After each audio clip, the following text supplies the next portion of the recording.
This is Professor Dr. Tayyib Basim, Consultant Orthopedic Surgeon, Altamash general hospital Clifton Karachi. अच्छा, हमने तो इतने मौज़ूआत पे बोल चुके हैं, तो आज एक अच्छा मौजू कुछ समझ में आया है जो कि ऑर्थोपेडिक सर्जन के हिसाब से और मौजूदा जो इन्वायरमेंटल चीज़ें आ रही हैं उसके हिसाब से। चूँकि आजकल बारिशों का ज़माना है और कुछ चीज़ें जो कि मैंने गुज़श्ता 15-20 साल में कराची में देखी हैं अपनी प्रैक्टिस में, तो ड्यूरिंग मानसून जो है रोड ट्रैफिक एक्सीडेंट बढ़ जाते हैं। और उसकी सबसे बड़ी वजह ये होती है कि जो बेचारे हमारे मोटरसाइकिल पे बेपरवाही से और लापरवाही से सफ़र करते हैं और दूसरों की गलतियों या अपनी गलती की वजह से उनको जो उनकी मोटर बाइक स्लिप हो जाती हैं या गाड़ियाँ स्लिप हो जाती हैं, उसके नतीजे में छोटे से लेके बड़े होलनाक एक्सीडेंट हो जाते हैं। तो इससे अवॉइड करना चाहिए। अब ज़ाहिर बात है मैं ट्रैफिक क़वानीन की तो बात नहीं कर सकता हूँ, लेकिन कम से कम ये मैं कर सकता हूँ कि जो मैं अपने लोगों को बता सकते हैं कि एक तो ये कि एहतियात से अपनी व्हीकल्स को चलाएं। लेकिन अगर खुदा ना खास्ता कोई एक्सीडेंट हो जाए, जैसे कि होते हैं, तो उस सूरत में आपको क्या करना चाहिए? सबसे पहले ये है कि कोशिश ये करें कि आप जो भी मुरवजा हेलमेट और तमाम चीज़ें वो तो इस्तेमाल करें ही करें, अपनी गाड़ियों की स्पीड कंट्रोल में रखें।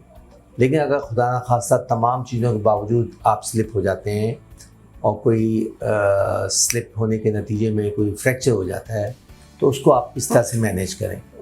सबसे पहली बात ये है कि आप पैनिक में नहीं आए, नंबर 1। नंबर 2 ये है कि अगर आपको कोई ऑब्वियस कोई फ्रैक्चर हो गया है, जो आपको एक फ़र्द को मालूम हो जाता है कि मेरे साथ कितनी सीवियर इंजरी आई है, तो उसको फ़ौरी तौर पे किसी अच्छे क्लिनिशियन और अच्छे हॉस्पिटल में ले जाएं, स्प्लिंटेज लगाया जाए। अगर खुदा ना खास्ता कोई कंपाउंड एलिमेंट है, यानी कंपाउंड का मतलब कोई ओपन वुंड है, तो उसकी फिर सर्जिकल टॉयलेट करवाएं और वो सब डॉक्टर करेंगे। हमारे माशाल्लाह पाकिस्तान में जूनियर लेवल पे भी इमरजेंसी ट्रीटमेंट बहुत अच्छी है, चाहे वो सरकारी हो चाहे प्राइवेट हो, यहाँ पर तमाम चीज़ें अच्छी हो जाती हैं। जैसे फर्स्ट के आम तौर पे जो लॉन्ग बोन के फ्रैक्चर ज़्यादा होते हैं, जिसमें टिबिया फ्रैक्चर हो जाती है, एंकल डिस्लोकेट फ्रैक्चर हो जाता है, फीमर फ्रैक्चर हो जाती है, और फिर अपर लिम्ब के लॉन्ग बोन फ्रैक्चर मसलन फोर आर्म रेडियस अल्ना या हैंड फ्रैक्चर हो जाते हैं, हैंड बोन्स के। तो इन सब की इनिशियल ट्रीटमेंट ये है कि उनको स्प्लिंटेज या बैक स्लैब या फौरी तौर पर ट्रीटमेंट की जाए, लेकिन उसको किसी भी मुस्तनद ऑर्थोपेडिक सर्जन को दिखलाएं। उसको आप खुदा के लिए किसी जराह के पास लेके जाना आपके लिए बहुत ही ख़तरनाक हो जाता है, ख़ास तौर पर वो जो लोग पेस्ट और जो दवाइयाँ लगाते हैं जिससे इन्फेक्शन के चांसेस हो जाते हैं। और स्पेशली बारिश के मौसम में जो गंदा पानी होता है वो बहुत गंदा यानी इन्फेक्टेड होता है, और प्लस अगर कोई गटर का पानी भी उसमें शामिल हो तो आप समझ लें कि आप अपने इन्फेक्शन को 3 लाख 4 लाख गुना ज़्यादा उसकी मल्टीप्लाई कर रहे हैं। तो पहली फुर्सत में ये है कि आप उसकी फौरी तौर पे हॉस्पिटल लेके जाएं, इनिशियल ट्रीटमेंट करवाएं।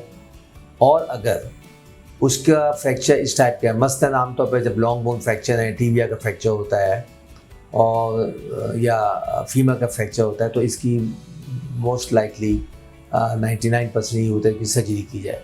तो आप उसकी सर्जरी करवाने में कोई देर ना करें, स्पेशली जब आपका कंपाउंड फ्रैक्चर होते हैं, तो वो आपको विदिन 6 आवर्स कर लें। अगर आपने उसमें देरी की तो फिर वो 6 आवर्स के बजाय फिर वो 6 हफ्ते हो जाएंगे।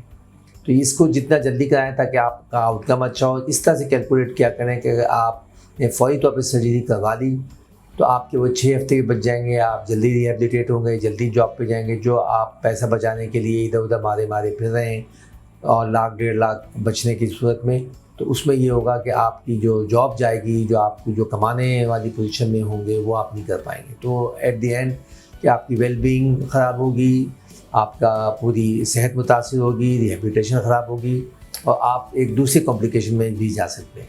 तो ये आप दूसरा आप काम करें कि फ़ौरी तौर पर किसी अच्छे मुस्तनद ऑर्थोपेडिक सर्जन के पास जाएं, उनसे ट्रीटमेंट लें, उनसे एडवाइस लें और फिर उसको फॉलो करें। अपनी तौर पे कोई ऐसी चीज़ ना करें जिसकी वजह से ट्रीटमेंट लंबी हो जाए। फिर अपने इन्फेक्शन का ख्याल रखें, क्योंकि ये ज़्यादातर इन्फेक्टेड केसेस होते हैं जब फ्रिक्शन इंजरीज़ होती हैं उसके अंदर, ख़ास तौर पर जहाँ पे रबिंग हो जाती है, यहाँ पे सुपरफिशियल बर्न हो जाता है, यहाँ पे या डीप इंजरी होती है जिसके अंदर पूरा फ्लैप टाइप की स्किन लॉस हो जाता है, तो उसकी आप फौरी तौर पर उसका ट्रीटमेंट और केयर करें। उसमें आपको हो सकता है कंबाइंड होकर किसी प्लास्टिक सर्जन के साथ भी मिलकर करना पड़े। सिमिलरली खुदा न खास्ता कोई ऐसी चीज़ हो जिसके अंदर वेस्कुलर इंजरी हो या न्यूरोलॉजिकल इंजरी हो या नर्व की इंजरी हो, तो उसको उसी हिसाब से ट्रीट किया जाए। ये सब चीज़ें होती हैं, सबकी ट्रीटमेंट हो जाती हैं अच्छे आउटकम के साथ, लेकिन अगर आप उसको समझेंगे नहीं उस वक्त तक आप उसको सही तरह से मैनेज नहीं कर पाएंगे। तो दूसरी चीज़ ये।